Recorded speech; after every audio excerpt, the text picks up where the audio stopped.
From the Daily Trust News Center, this is the News Hour.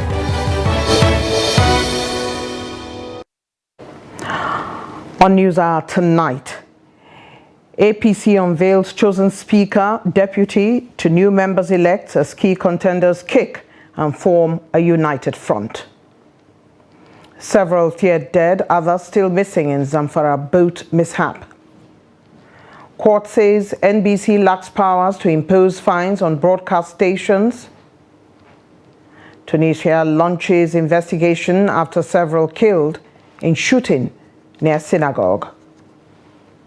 Hello and welcome to Trust News Hour tonight. I am Eugenia Abu. The All Progressives Congress, APC's consensus candidates for Speaker and Deputy Speaker of the House of Representatives, Tajuddin Abbas and Benjamin Kalu, have been unveiled to members-elect. The unveiling took place at a meeting in Abuja. Here's the report. The unveiling of the All Progressives Congress consensus candidates for the Speaker and Deputy Speaker for the 10th House of Representatives is coming amidst controversies surrounding the party's zoning system. Speaking after the ceremony, the speakership candidate Tajuddin Abbas said his nomination is based on competence. He appealed for patience, noting that by next week there will be an official declaration where his 16-point agenda will be unveiled. I feel elated, I feel inspired, because I believe if the party is going to use competence as its yardstick, I am the right person to actually be picked. So the fact that they did what I expect them to do, I feel very elated. I feel very satisfied. We are in the process. We have reached out to so many and will continue reaching out to all of them. Also speaking on his nomination, the consensus candidate for the office of Deputy Speaker, Benjamin Kalu, said the party has taken an inclusion step by choosing him, stressing that his people in the southeast are delighted that they have been considered, adding that his selection will change the political dynamics come 2027. He further pledged to channel his energy to making sure that the APC has deeper roots in the southeast. The party has started the strategy for the 2027 election by making sure that they have a foot in the southeastern region. What they have done with this nomination is in the spirit of inclusion. The Southeast is going to feel the power of cohesion, and national loyalty is going to be driven by virtue of this that has taken place. It was a wise decision to include the Southeasterners in the structure of government that is being formed. The aspirants claimed that they have reached out to all the aspirants, insisting before next weekend all the candidates will see reasons to support them. In the meantime, some aspirants for the 10th House of Representatives speakership have formed a united front against the APC's choice of Tajuddin Abbas from Northwest as Speaker and Benjamin Kalu from Southeast as Deputy Speaker. The aspirants resolved to defy the party's zoning after a meeting of the leading contestants in Abuja. The move is coming against the backdrop of the ratification of the choice by the National Working Committee of the party on Monday. Chairman, House Committee on Appropriation, Aliyu Betara, Majority Leader Ado Dogwa and Deputy Speaker Idris Wase have declared intention to contest for the office of the Speaker in the 10th Assembly. Betara had accused the incumbent Speaker of the House of Representatives, Femi Gbajabiamila, of sponsoring Tajuddin Abbas, whom he described as unpopular in the House, against other aspirants in the race. Yusuf Gagdi, another contestant, said members had the prerogative to choose their leader, adding that it would be unjust that the party jettisoned the North Central, which gave the party a huge vote. The Coalition of Northern Group, CNG, has expressed its disapproval of the endorsement of Godswill Akpabio and Tajuddin Abbas for the positions of Senate President and Speaker of the House of Representatives. The group cautioned the incoming president to be vigilant and beware of betrayers who seek to undermine democracy. During a press conference in Abuja, CNG spokesperson Abdul Aziz Suleiman urged the APC leadership to respect the party's principles by reversing the decision on Akpabio and Abbas and allow democratic elections to determine the National Assembly's leadership. He urged all aspirants to insist on a transparent and democratic emergence of leaders of the House. We note with utter perplexity and concern the desperation by certain interest groups in the ruling All Progressives Congress to impose as President of the Senate, Mr. Godswill Akpabio, one of the several candidates from one of the several geopolitical zones in the country, to the detriment of other sections, other aspirants, and of course democracy itself. This desperate group is as well working to impose a preferred candidate as House Speaker in total disregard for democratic ethics and constitutionalism. It is ridiculous, contradictory, and shameful for the APC, which stoutly resisted the temptation to limit the contest for the presidential ticket to Zodin and opted for democratic primaries, should now confine the democratic space for the selection of Senate leadership. Overall, the APC has glaringly failed to learn from lessons of history by not reflecting on the events of 2015, when the party attempted the same costly adventure, which ultimately failed to favor them. And the suspicious involvement of El-Rufai, who has lost all the 3 Senate seats from his state to the opposition, and Ganduje, who lost 2 and barely managed to hold on to 1, is a sign of desperation for personal political ascendancy at the expense of our hard-earned democracy. In a related development, Governor of Ondo State, Rotimi Akeredolu, has condemned the zoning arrangement of the All Progressives Congress for the 10th National Assembly. Principal officers, Akeredolu, in a statement on Wednesday, knocked his party for favoring the Northwest with 2 presiding officers' positions out of 4, while North Central is left with none. Akeredolu said the move to zone the National Assembly leadership positions on the behest of interested personalities with perceived closeness to the president-elect laid a dangerous foundation of distrust and needless suspicion. The Presidential Election Petitions Tribunal has adjourned hearing on the Labour Party suit challenging the election of the President-elect Bola Tinubu to May the 17th. The adjournment followed the unanimous agreement of the Council to the petitioners and the first, second, and third respondents for the hearing to be adjourned till the 17th in order for the lawyers to agree on documents that will be tendered to aid easy hearing. Noel Sampson, who was present to the court, has more details. Present at the court was the Labour Party presidential candidate Peter Obi, who is the first petitioner, and Labour Party represented by Obiora Ifo, the National Publicity Secretary of the party, as the second petitioner. However, counsel to the petitioners and the first, second, and third respondents unanimously agreed to adjourn the hearing to Wednesday next week. Counsel to the petitioners, counsel to the respondents, all agreed that instead of having this matter adjourned to tomorrow, Friday, come back adjourn, the best thing is for us to file all the motions, all the applications, serve parties, and then come back Wednesday next week, the 17th. We are asking that the Honorable Court should allow live streaming and broadcasting of the proceedings of the court from day to day, whenever the court is sitting. Because it was something introduced by the colonial masters, but they have moved on, and we are still in the ancient age. So we feel that we should depart from that and adopt modernity, because some African countries are now live streaming their proceedings. I don't see why Nigeria shouldn't.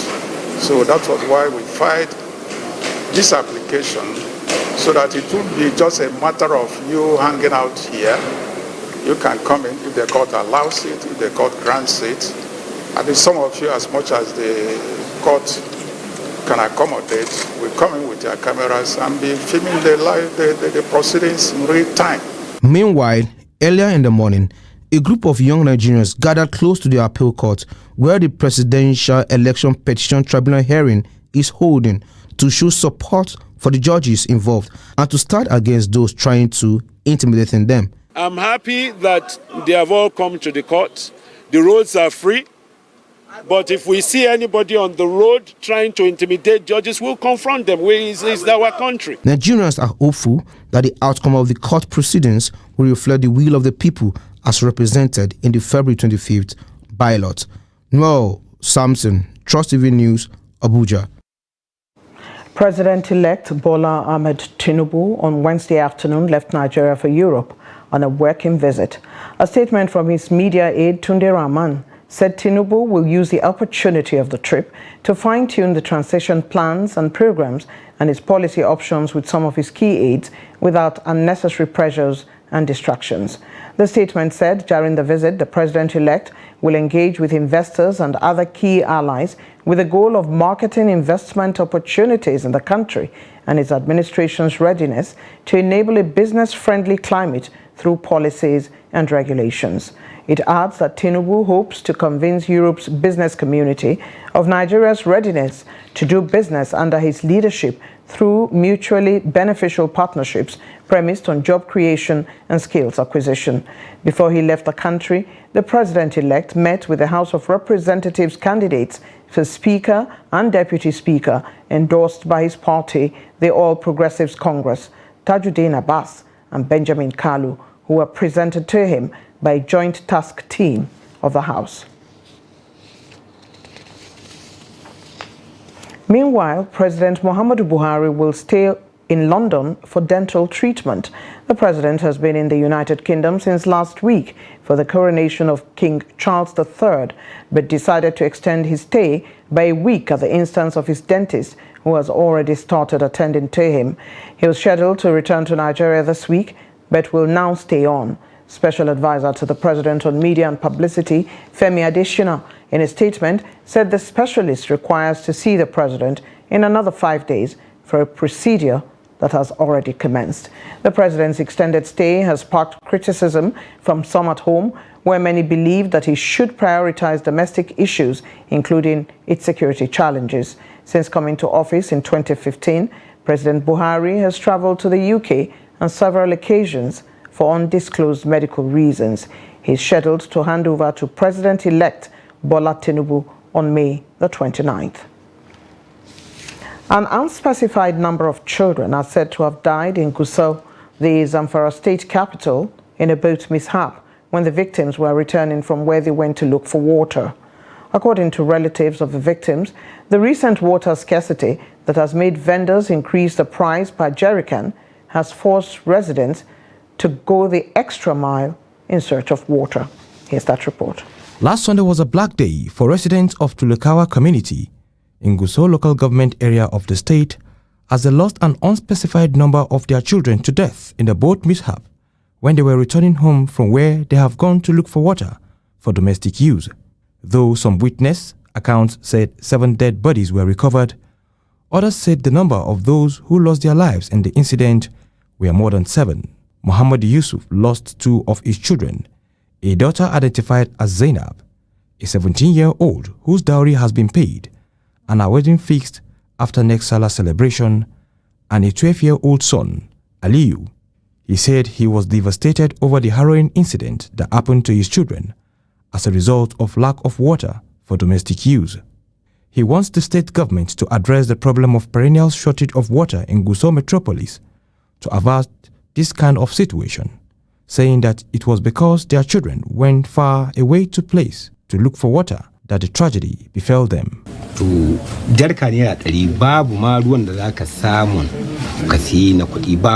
There is ugly incident that happened to me because of problem of water.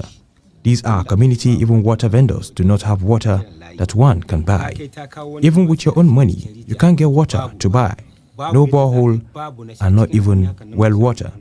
A relative of Zainab and Aliyu equally said they are pained because of the tragic incident which claimed the lives of 2 of her siblings and other children in the neighborhood due to the challenge of accessing water in Gusau metropolis.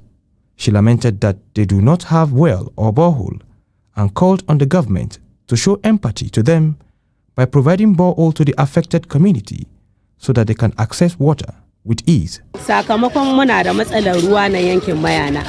of the victims of the boat mishap are my younger ones because of this hard economic situation, which compelled us to send our children to go and look for water. Shawulu Hassan, one of those who rescued the victims, narrated what transpired. We saw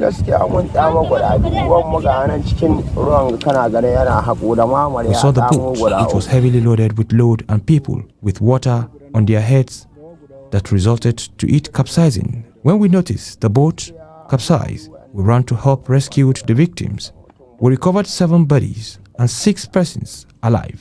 For some weeks now, some residents in Gusau metropolis have been suffering from shortage of water supply, and vendors of the commodity have increased the price from 50 naira to 70 or 100 naira, which made it difficult for people to afford due to the economic situation of the country. There was a fire outbreak in the early hours of Wednesday at the Nigerian Air Force Base along Airport Road in the Federal Capital Territory. The cause of the incident, which caused panic among residents and workers of the area, is yet to be ascertained as at press time. An official of the force who confirmed the development told Daily Trust correspondent that the fire has been put out by the combined efforts of the Air Force and the Federal Fire Service. The military base, located beside the Nigerian Correctional Service National Headquarters, is along the main road to the Nnamdi Azikiwe International Airport. The Economic and Financial Crimes Commission, EFCC, has arrested a former Minister of Power, Saleh Mamman, over an alleged 22 billion naira fraud. It was gathered that Mamman, who was arrested in the early hours of Wednesday, is currently being quizzed by the crack detectives of the Anti-Graft Agency at its headquarters in Abuja. A source told Daily Trust that Mamman would be detained till the operatives of the commission obtained necessary information from the former minister. The source said his arrest was said to be in connection with the Commission's ongoing investigation into an alleged corruption in the execution of some power projects, adding that investigations have also uncovered properties in Nigeria and overseas linked to the suspects, while millions of naira and United States dollars have been recovered. Mamman served as Minister of Power from August 2019 to September 2021. A federal high court in Abuja on Wednesday gave an order of perpetual injunction restraining the National Broadcasting Commission, NBC, from imposing fines henceforth on broadcast stations in the country. Justice James Omotosho, in a judgment, also set aside the 500,000 naira fines imposed on March 1st, 2019 on each of the 45 broadcast stations. Justice Omotosho held that the NBC, not being a court of law, had no power to impose sanctions as punishment on broadcast stations. He further held that the NBC Code, which gives the Commission the power to impose sanction, is in conflict with Section 6 of the Constitution that vested judicial power in the court of law. He said that the Commission did not comply with the law when it sat as a complainant, and at the same time the court and the judge on its own matter. The judge agreed that the Nigeria Broadcast Code, being a subsidiary legislation that empowers an administrative body such as the NBC to enforce its provisions, cannot confer judicial powers on the Commission to impose criminal sanctions or penalties such as fines. The Nigerian Immigration Service and a firm contracted by the federal government for the production of Nigerian passports, Iris Smart Technologies Limited, have blamed the Central Bank of Nigeria's foreign exchange policy for the scarcity of the booklets. They made the allegation when they both appeared before the House of Representatives Ad Hoc Committee investigating the proposed domestication and processing of Nigerian international passports. The firm also accused the Nigeria Security Printing and Minting Company PLC of sabotaging its efforts after failing to secure the contract for the production of the passports. Here's that report. Since 2015, thousands of Nigerians in the diaspora and at home have applied for, paid for, and have been captured, but are yet to be issued their international passport booklets. The House is concerned that Nigeria does not produce its own passports, despite owning a minting and printing company. The firm contracted by the federal government for the production of Nigerian passports told the ad hoc committee that prior to their engagement by the federal government, the country had a shabby passport administration. The government discarded those booklets because they were substandard and didn't meet ICAO standards, and then decided to have an international tender for the production and embedding of chips. 5 companies were invited, 3 foreign companies, Security and Printing, and ourselves to submit bids. When the bids were analyzed, Security and Printing company bids were found to be technically incompetent. They were the most expensive. The ad hoc committee also grilled the Controller General of the Nigeria Immigration Service, Idris Jere, at its investigative hearing. Idris said the NIS does not have access to the forex it generates and attributed the shortage of booklets to the unavailability of foreign exchange from the CBN to aid production outside the country. The NIS boss also decried the absence of a producing factory in Nigeria, noting that the travel document is produced abroad. Free, scarce foreign exchange due to dwindling government foreign revenue earnings, mainly because of continued fall in value of naira, coupled with the inability of service to access dollar component from the contract agreements. The committee may wish to know that all our foreign revenue earnings that comes in dollar components goes direct to JP Morgan account. We don't access it. We sell passport outside, we don't get cover. So the local revenue we utilize to fund the foreign operations. The ad hoc committee is expected to meet with the CBN on issues raised as more Nigerians continue to apply for their passports, despite the fact that they may not get it anytime soon. President Muhammadu Buhari has sent a letter to the Senate seeking approval to take a loan to the tune of $800 million from the World Bank to cushion the effects of subsidy removal. In a letter read by the President of the Senate, Senator Ahmed Lawan, President Buhari, who noted that the loan would be utilized to scale up the National Social Safety Net program, said that the loan would be sourced from the World Bank. This follows the federal government's April announcement of an $800 million World Bank grant targeting 50 million vulnerable Nigerians or 10 million households as part of its subsidy palliative measures. According to the Minister of Finance, Budget and National Planning, Zainab Ahmed, the disbursement of the grant is in light of the planned subsidy removal in June 2023.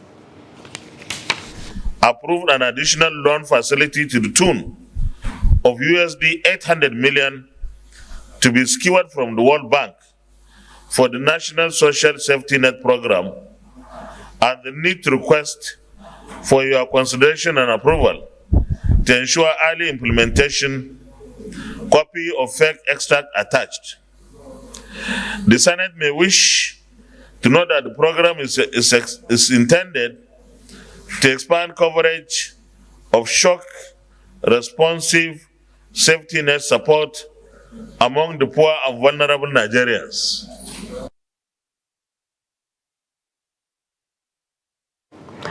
Another batch of Nigerians stranded in war-torn Sudan have arrived at the Nnamdi Azikiwe International Airport, Abuja. The evacuees, 136 in number, arrived in a Tarko aviation aircraft via Port Sudan at 9:30 in the morning. While noting that this is the 11th aircraft that has evacuated Nigerians from Sudan, the National Emergency Management Agency, NEMA, says a total of 2,002 Nigerians comprising men, women, children, and pregnant women, have so far been evacuated since the war broke out in the North African country. Tarko Aviation has so far made 7 trips with Nigerian carriers, Air Peace, Max Air, and Asman Air, as well as the Air Force Charlie 130, completing the rest of the evacuation process. This is coming a few hours after 126 nationals who departed Port Sudan International Airport landed at Nnamdi Azikiwe International Airport on Tuesday night via Tarko Air. You're watching News Hour on Trust TV. Coming up after the break, we take a look at how tradition withstands modern innovations. Do stay with us.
part of efforts to support Africa's goal of strengthening. Now looking at the activity chart, as you can see right here, a total volume of 130. Created a Boko Haram crisis that at that time was restricted to Yobe.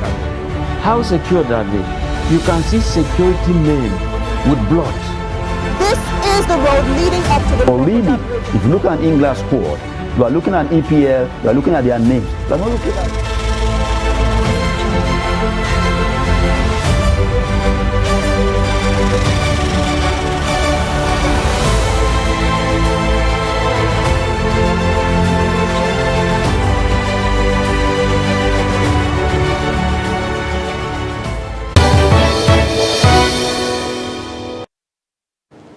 Welcome back. If you're just joining us, this is News Hour on Trust TV. A recap of our top stories. APC unveils chosen speaker, deputy to new members-elect as key contenders kick and form a united front.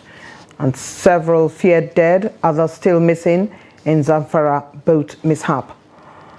Moving on to more stories now. Stakeholders in the health sector in Zamfara State are seeking the support of the people of the state to enable them to immunize 1 million children against polio. They said this has become imperative because Zamfara State is one of the states which recorded low coverage in the immunization of children against polio. To this end, the state's primary health care board, United Nations Children Emergency Fund, UNICEF, and other partners planned one-week campaign against polio targeting 1 million children. Here's that report. This meeting between Zamfara State Primary Health Care Board, United Nations Children Emergency Fund UNICEF, the media, and other partners is to provide an opportunity to brainstorm on how best to improve the coverage of immunization of children against polio in the state. They advise parents to stop fake finger markings and allow their children to receive immunization against polio. The Executive Secretary, Zamfara State Primary Healthcare Board, Ismail Tukur, who was represented by the state health educator, Kabir Anja Kuria, hinted that the board and some health partners launched a campaign against polio which targeted 1 million children from 0 to 59 months. This is team media engagement meetings, which we normally do at any time when we are having campaign or any intervention related to primary health care activities. We normally have to rock mind, come up with a strategy to employ in terms of creating awareness as well as demand creations. So what campaign or intervention? So this time around is we call it FIPV plus NOPD campaign. It's a strategy of polio eradications where we targeted 0 to 59 months of age children. We give them oral polio at the center. We give them injectable polio. We give them polio injection just to build the herd immunity within the society. He said Zamfara State is carrying the fractional inactivated polio vaccine SIPV campaign because of the low coverage of immunization against polio in the state, which is also one of the high-risk states in Nigeria due to insecurity. The Executive Secretary of the Board Primary Healthcare Board disclosed that they are going to apply 2 strategies in the campaign, which is expected to commence on the 11th to 16th May 2023. Instead, the strategies include temporary posts and fixed posts across 14 local government areas of the state. And still talking health, before the advent of modern orthopedic care, traditional bone setters were relied upon to remedy fracture or dislocation in most cities in northern Nigeria. Now, despite the revolution in modern medicine, the practice is still as effective and reliable as it used to be, but not without some challenges. In this special report, Trust TV's correspondent Idris Jubrin examines the practice of traditional bone setting in Kano State. The practice of joint manipulation and treating fractures date back to ancient times and has roots in most countries. These early bone setters would treat fractures with wooden splints wrapped in bandages or made a cast around the injury out of a plaster-like mixture. Over the years, this practice has proven to be effective and reliable in the treatment of bone-related injuries. I have treated over 1,000 people, and I have reset the bones of over 1,000 people. You see, there are different types of fractures, but for us here, when you come with fracture with bones outside, it doesn't scare us. Dantala Ahmad in Kano has been in this practice for over 70 years. He inherited the practice from his parent and is now passing same to his children. All these are my children, and we are over 20 in this house. And believe me, there is no fracture that scares us. Everybody in this house can reset your bone. And whenever you bring it here, we will do our best to make sure that your leg or your hand or whatever, any part of your body that got dislocation, we reset it. Traditional bone setting is a type of a folk medicine in which these practitioners are engaged in joint manipulation. Before the advent of modern medicine, these bone setters were the main providers of this type of treatment. They practice without any formal training in accepted modern medicine procedures. They also reduce joint dislocations and reset bone fractures. You see, I don't have any formal education, but there are so many hospitals in this Kano that do ask me to go to their hospital and be practicing. But I refuse. I told them my father asked me to practice at home, because if I go to the hospital, somebody that's supposed to give me 5,000 naira, the hospital authorities will ask that person to pay 100,000. Since when I was a kid, if they bring somebody with dislocation or fractures, our parent will ask us to watch and see how they are doing it. And gradually, we equally learned how to do it. And today, that is our main source of income. Although the practice of traditional bone setting still exists among communities in northern Nigeria, but these people say the lack of attention by government authorities is threatening their age-long tradition, which would have otherwise reduced pressure on the overcrowded modern healthcare institutions. You see, I do admit people here. Sometimes we keep people here. People will stay here for 2 months, 3 months, 6 months, up to a year. When they recover, they will go home. But the problem is that we don't have enough facilities to be admitting people here. As old as this practice, to date, people still troop into traditional bone setters for treatment and often regard it as the most reliable and less cost-effective compared to the modern orthopedic care. Idris Jubrin, Trust TV News, Kano. Truly intriguing. And now to education matters. Almajiri students in Katsina are finding a new lease of life by enrolling in formal schools while attending the Quranic school, where they are begging to survive. For years, the Almajiri system has been a controversial issue in Nigeria, with many children forced to leave their homes and families to attend Islamic schools where they are left to fend for themselves. Jamil Mumbai visits their school and sends in this report. Aminu Lawal leading his classmates in prayer to mark the end of the morning Quranic session as part of a 13-hour daily Islamic traditional schooling system called Madarasa. He was brought to this Madarasa by his father 4 years ago under the care of his teacher Mujitaba. According to recent statistics, Nigeria has the highest number of out-of-school children in the world, with over 10 million children out of school. In Katsina State alone, there are over 1.5 million out-of-school children, with a significant number of them being Almajiri students. The Almajiri form of education is a traditional Islamic system of education that involves sending young boys to live with Islamic scholars to learn the Quran and the Islamic teachings. In the recent times, the system has been abused, with many Almajiri students forced to beg on the streets to survive, while their education suffers. But now there is a glimmer of hope for these students. An initiative was launched to integrate Almajiri students into the formal education system. Under the program, Almajiri students are enrolled in schools where they receive formal education alongside the Islamic teachings. These children are like any other children. They deserve to be properly integrated into the society. We decided on a particular school to pick and test our initiative by enrolling them. Aminu wants to learn English language so he can become a doctor, while 15-year-old Ahmad wants to work at a company. I want to learn English language and become a doctor or a soldier. I prefer to do office work in a company. What interests me the most about our school are the teachers, because they are kind and they explain things to us easily. Despite their poor background, they remain active during classes. The initiative is changing the narrative by providing these students with a safe and conducive learning environment. Begging to eat is their biggest impediment to actualizing their dream. Going to school with an empty stomach with no shoes, these children are determined to learn despite the glaring economic cost.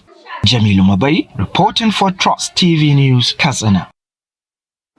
The power of education. And now to agriculture. Local farmers in Bauchi State have decried the activities of committees responsible for the sale and distribution of seasonal fertilizer and appealed to the state government to review its distribution strategy to ensure food security in the state and the nation as a whole. They made the appeal in Azare during the flag-off of the annual 2023 farming season sales of fertilizer at affordable prices by the state governor. Adamu Imam completes that report. The state government has started the sale of fertilizer NPK at subsidized rate of 15,000 naira per bag to farmers as against the production cost of 17,800 naira. But some scale farmers in Azare Katagum local government area of the state are not comfortable with the activities of middlemen known as committee members, whose activities they say are worrisome.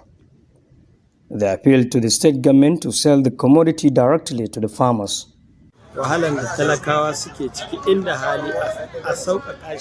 The price of fertilizer we experienced last year is not something to write home about.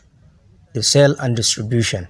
Also, somebody like me cannot afford to do farming, except if there is change and the commodity is made available to us.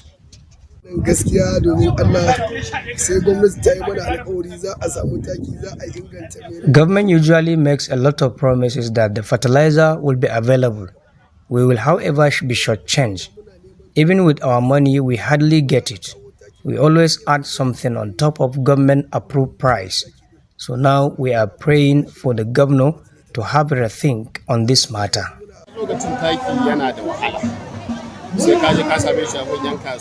It is difficult to get the fertilizer most of the time. It could be recalled in the past. The sale of commodity is just like free of charge during Yuguda administration. And now, based on what we observe, this government can change this for the betterment of small-scale farmers in the state.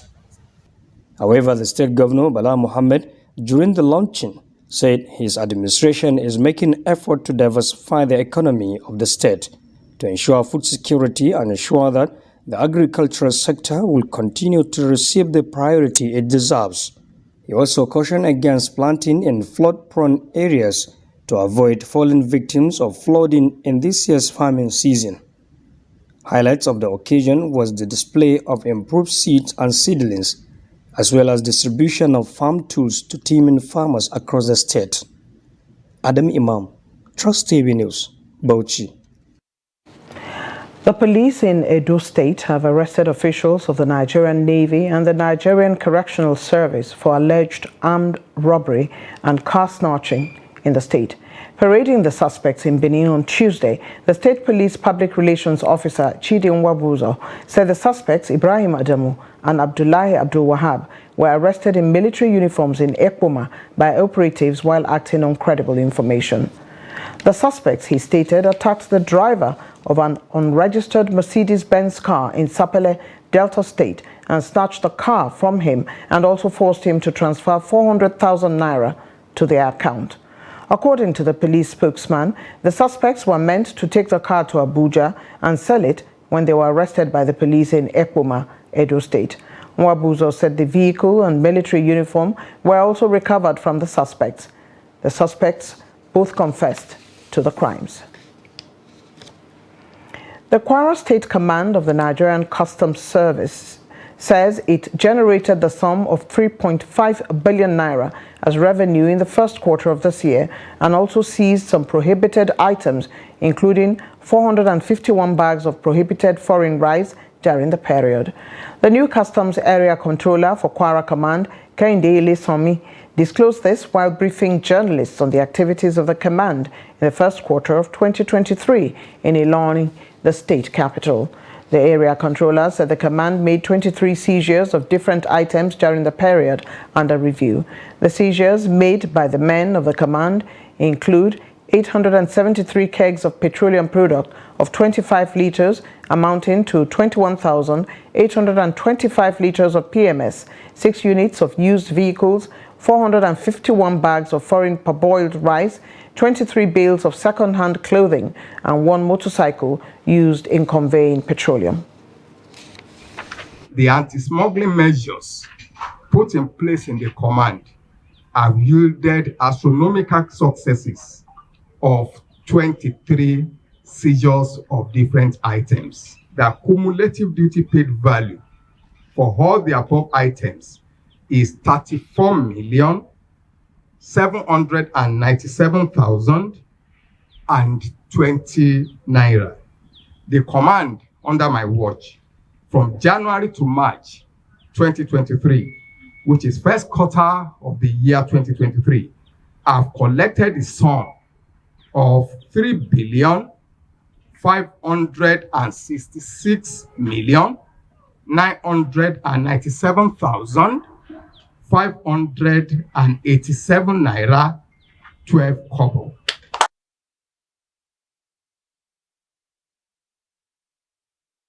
The Islamic Development Bank, ISDB, has approved new financing valued at more than $558 million for 6 projects that focus on sustainable and inclusive growth and infrastructure development in the bank's member countries.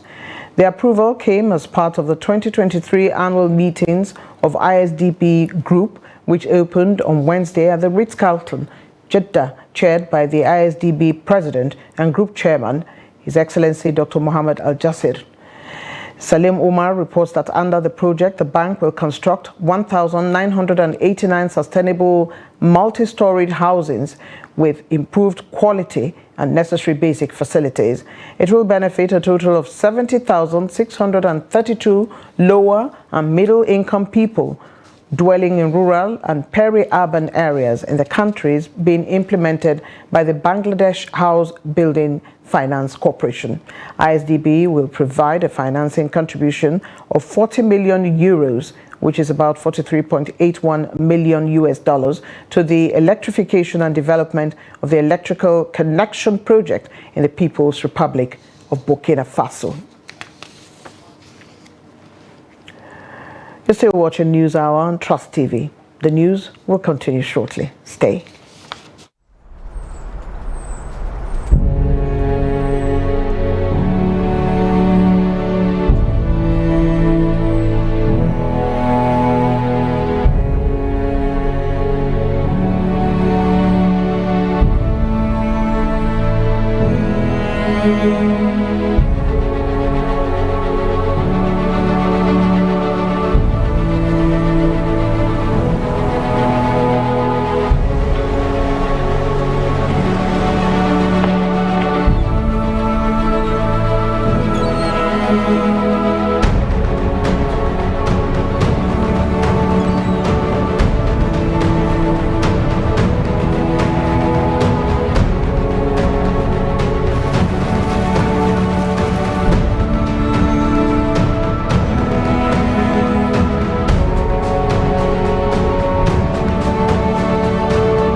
Thank you for rejoining us.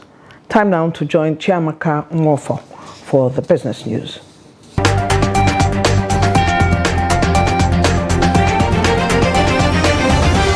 Britain's highest court ruled Wednesday that it was too late for people in the Niger Delta region to lodge pollution claims against energy giant Shell after a huge oil spill more than 1 decade ago. The Supreme Court of the United Kingdom said in a statement that its 5 judges unanimously rejected an appeal over the 2011 spill, upholding prior rulings that claims were not made before a legal deadline. The claimants say their shoreline faced a devastating impact from a leak at the Bonga oil field, which unleashed 40,000 barrels of crude oil into the Gulf of Guinea. Shell said the spill was swiftly contained. The claimants had sought to overturn rulings from 2 lower courts, arguing that the oil spill constituted a continuing nuisance, a legal definition to which the deadline would not apply. The ruling overturned the 2017 decision against the Ogale and Bilie communities, who brought legal claims for cleanup and compensation following decades of repeated spills in the crude-rich region. The International Monetary Fund has warned Nigeria to expect a significant reduction in foreign loans as the global economy continues to experience new shocks and contractions. The IMF Deputy Divisional Chief Wenjie Chen stated this during a keynote presentation at the International Monetary Fund Regional Economic Outlook, which was held in Lagos. According to Chen, borrowing costs, high interest rates, and the increase in value of the dollar have continued to put a strain on Nigeria's economy and that of its sub-Saharan African counterparts. She noted that due to the uncertainties surrounding the global economic environment, loans from China as well as other advanced economies to Africa have been on a decline. To address the many issues confronting the Nigerian economy, Chen said the IMF's policy advice to Nigeria is based on 4 key policy priorities: fiscal policy, monetary policy, exchange rate policy, and structural reforms. And finally, in the United States, inflation was slightly weaker than forecast in April, bolstering hopes that the Federal Reserve's interest rate increases are bringing price rises under control. Consumer price inflation dipped to an annual rate of 4.9%, its lowest level since April of 2021. Economists had expected it to remain steady at 5%. Lower airline fares helped bring down the headline figure, although inflation remained strong in areas such as used car prices and still has some way to go to meet the central bank's 2% target. Core inflation, which strips out more volatile food and energy costs, has remained stubbornly high for the past few months. It dipped slightly in April to 5.5% year-on-year, but has barely moved since the end of last year. On a monthly basis, the headline CPI index rose 0.4%, while the core number rose by the same amount. And that's it on Business News. I am Chiamaka Nwafo.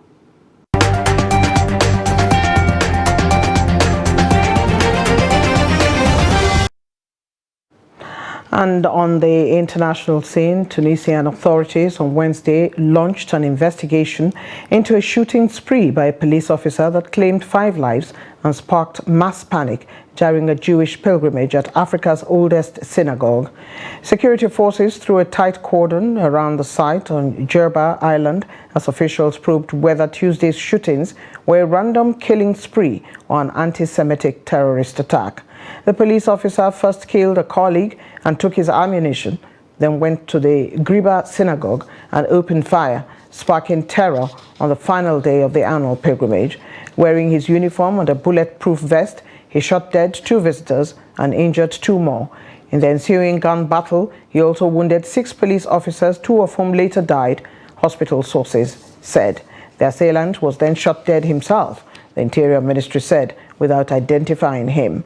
The killing spree was Tunisia's first deadly attack on foreigners since 2015 and the first to target the Griba pilgrimage since a suicide truck bombing killed 21 people in 2002.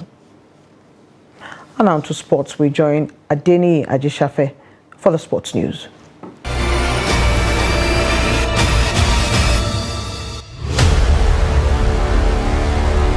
The 2023 Lagos Squash Classic has commenced at Teslim Balogun Stadium in Lagos with 19 Nigerian players in contention for glory. The championship was last held 5 years ago with Egypt's Karim El Amami emerging champion. Babatunde Ajagbe will lead Nigeria's male players, comprising Ayomide Michael, Adegoke Onomikemipo, Femi Shedara and Farouk Sulaiman, to contend with European players for the $12,000 prize money in the men's category. In the women's category, Titilayo Akinleye, Udeme James, Awawu Balogun, and Idowu Guyemi and others will also compete for honors. And in weightlifting, a contingent of 5 weightlifters and 2 coaches on Wednesday depart Nigeria for Tunisia for the 2023 African Weightlifting Championship. The championship will start from May 11 to 20, will also serve as 2024 Paris Olympic qualifiers. The male athletes are 2022 Commonwealth bronze medalist Umofia Joseph, who will be competing in the 73 kg category, and Akano Desmond for 89 kg category in the men's category. The 3 females include 2022 Commonwealth gold medal winners Lawal Rofia 59 kg and Olariyoye Adenike Adijat 59 kg, while Eze John Ogbone, who competed in 71 kg, completes Nigerian trail in women's category. The weightlifters will be led by 2 coaches, Omogba Inena and Ayoda Bukende. Nigeria last qualified for weightlifting Olympic event in the 2012 London Games, where Miriam Usman won bronze medal for Nigeria. With Nigerians' excellent performances at global, continental, and national competition in recent times, Nigerian Weightlifting Federation President Ibrahim Abdul expressed optimism that Nigeria weightlifters will get the week ticket for 2024 Olympics. Abdul, who bemoaned Nigerians' last-minute non-qualification for Tokyo 2020 Olympics due to COVID-19 pandemic, said that the federation is leaving no stone unturned in ensuring Nigerians' participation in weightlifting event at Paris 2024. That's Sport News. I'm Adeniyi Ajisafe.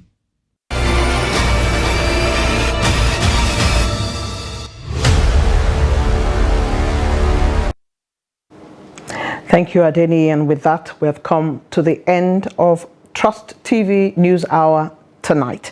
Don't forget to follow us across all our media platforms. On behalf of the team, I am Eugenia Abu. Thank you for watching.